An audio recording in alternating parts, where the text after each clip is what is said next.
Good afternoon, ladies and gentlemen. Indeed, it's a privilege for us to be here to speak on Singapore's experience, and I really want to thank the GF and the World Bank for inviting us. Let me start off by saying that TOD is not actually a term very familiar in Singapore. When I spoke to Gerard, I told him we don't use the term TOD here, transit-oriented development. And instead, we talked about integrated planning. We talked about integration of transportation and land use plans. Because you talk to the urban planners, they will say it's the integration of land use and transport plans. Before I begin, I thought it's useful to take you back, to give you the historical context of Singapore and to explain to you where we came from, and so that you have some understanding of where we are today and where we hope to be in future. Some context. Singapore gained independence in 1965.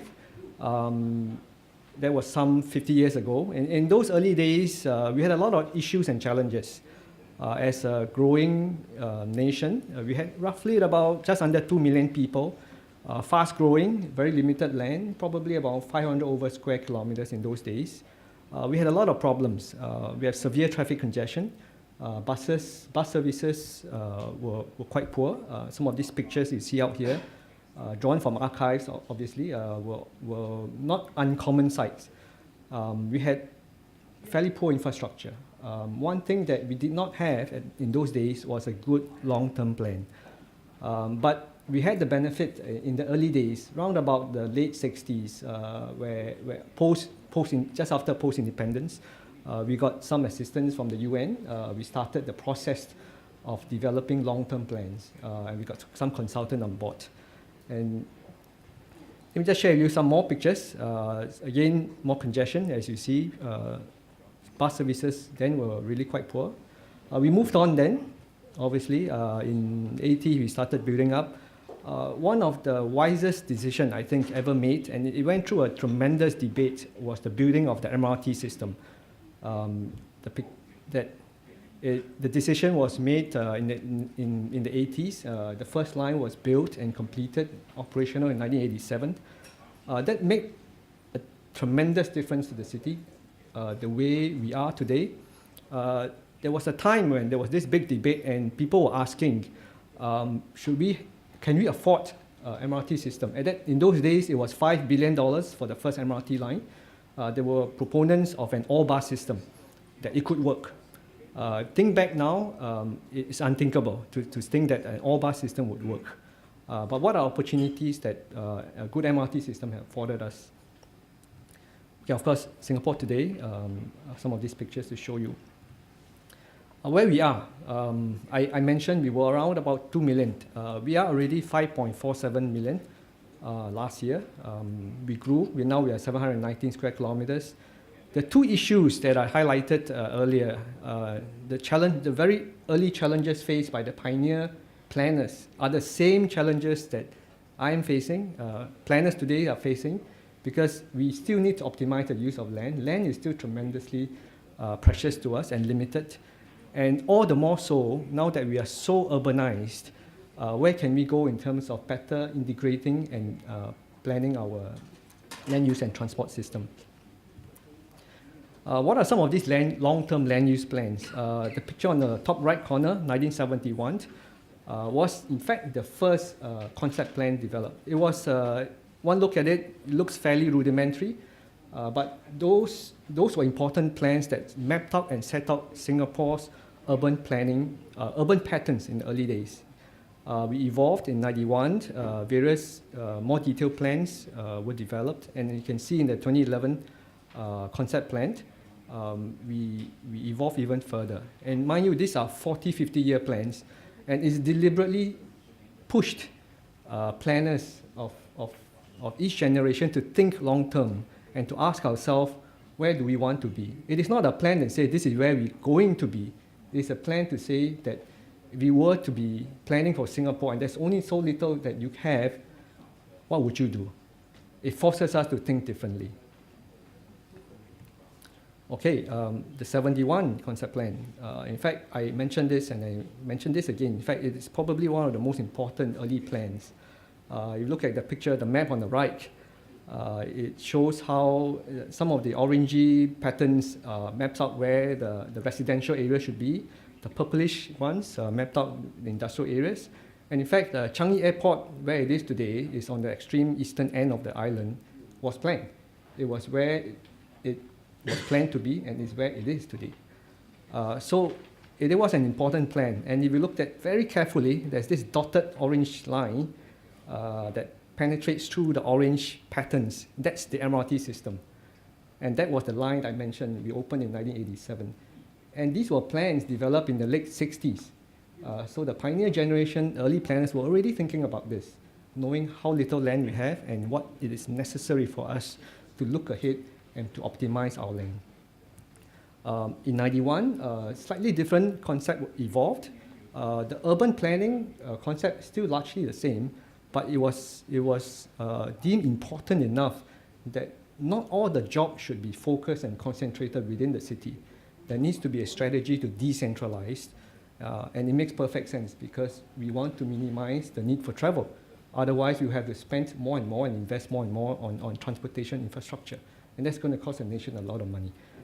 So the plan to decentralize came about, and you will see this besides the central area, the big blue dot, the other smaller blue dots start to emerge and say that we want to bring jobs closer to homes.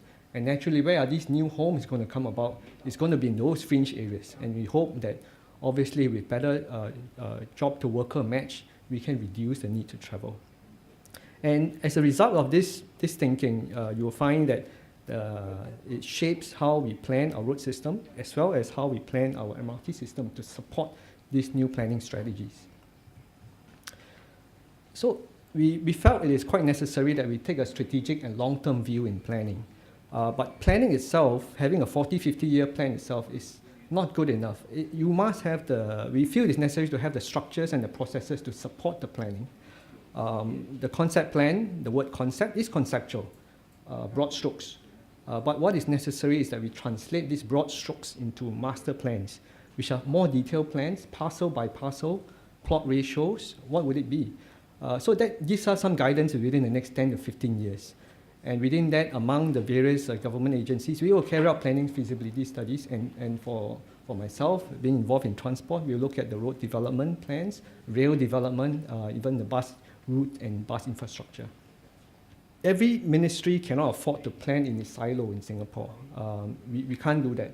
If everybody goes away planning their own within such small confines, it would not work. So the long-term integrated planning is a whole government effort. And what is the system that we have evolved is you will see the Ministry of National Development with a statutory board, Urban Redevelopment Authority. It essentially pulls together the land requirements of all ministries into one central coordinating body. Everybody discussed what are their land requirements to support whether it's economic goals, social goals, and so on. And important trade-offs are made and discussed at these meetings. And it is through this process that, in a way, we expedite the land approval and land allocation process. Otherwise, we think that it's going to be very prolonged if everybody will go away and do planning in their own fashion. What are some of these challenges today? In fact, Singapore has been growing very rapidly over the past few years. Every year, nearly 100,000 more people.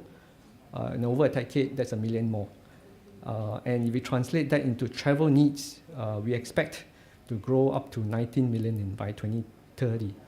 And the challenge that this generation of planners face is how do we plan for a 50% increase in travel needs over the next 15 years or so. Land cannot grow very much in Singapore, unfortunately, as much as we want to reclaim as where we can. It will still be highly constrained. And already 12% of our land is taken up by roads.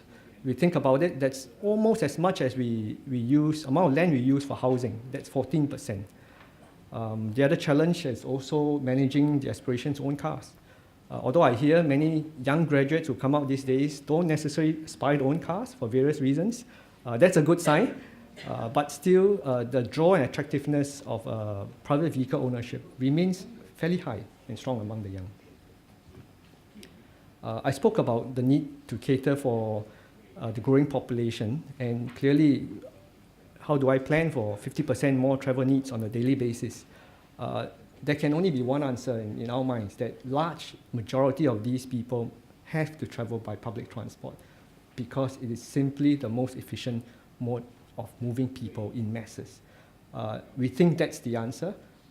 For now, we have set ourselves a target of about 75% mode share. We are roughly about 66%. That's in 2014. Beyond 2030, could we be pushing even higher mode shares? Very possible. But setting a mode share target itself, it's not adequate. We have set some performance targets in a way for ourselves. We think that if today 77% of people takes 60 minutes to travel to get to where they want to go during the peak periods, we think that we want to push this up to 85%. But that's about efficiency and that's about mobility. We think accessibility is equally important, which is why we set ourselves a target that today roughly about 60%, 6 in 10 households live within 10 minutes walk. That's about 800 meters. Some will argue 800 meters in Singapore's weather is quite a long walk, but we are trying. But we set ourselves a target for 8 in 10 households, 80% of households to be within this 10-minute walk from an MRT station or train station. And to do that, government has a plan to effectively double the length of the rail network over the next 15 years or so, and that is a major undertaking. Within the realm of the strategies, I'll just speak about these three here. We think that we need more connections, we need to provide better services, and we need to provide livable, inclusive community. And to give some relevance to the topic of discussion today, you'll find that one part of this strategy is about building more integrated transport hubs. Transport hubs are essentially a location where MRT, your bus interchange, are co-located with developments. I'll share a little bit more of some of these examples that we have done, and we'll be planning more in future.